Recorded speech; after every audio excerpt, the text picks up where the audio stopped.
জ্যৈষ্ঠের দাবদাহ যেন ক্রমেই অসহনীয় হয়ে উঠেছে। মধ্য মে থেকে শুরু হওয়া তাপপ্রবাহ এখন দেশের বিস্তীর্ণ অঞ্চল জুড়ে ছড়িয়ে পড়েছে। দিনের সর্বোচ্চ তাপমাত্রা যেন প্রতিনিয়ত বেড়েই চলেছে। বাইরে আগুনে পোড়া গরমে দুর্বিষহ হয়ে পড়েছে জীবন, দিশেহারা হয়ে পড়েছে মানুষ। স্বস্তি পেতে পান করছেন ঠান্ডা শরবত বা ডাবের পানি। বেশি ভোগান্তিতে পড়েছেন খেটে খাওয়া মানুষ।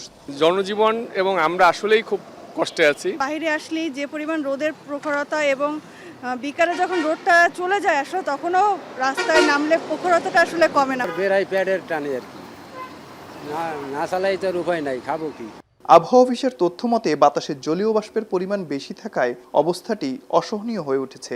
1 জুন থেকে বরিশাল অঞ্চল জুড়ে এই মৃদু তাপপ্রবাহ শুরু হয়েছে। আমাদের রেকর্ড অনুযায়ী সর্বোচ্চ তাপমাত্রা ছিল বরিশালে 37.0 ডিগ্রি সেলসিয়াস।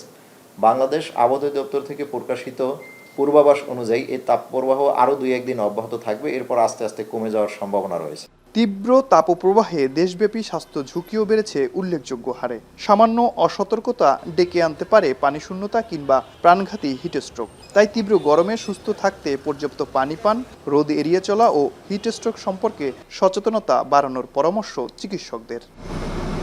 একটানা তাপপ্রবাহে নাকাল হয়ে পড়েছে দক্ষিণের জনপদ বরিশালের মানুষ।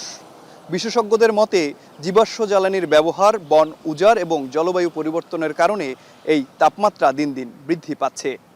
এখনই কার্বন নিঃসরণের পরিমাণ কমানো এবং ব্যাপক বনায়ন করা না হলে এই প্রভাব আগামীতে তীব্র আকার ধারণ করবে বলে মনে করছেন বিশেষজ্ঞরা।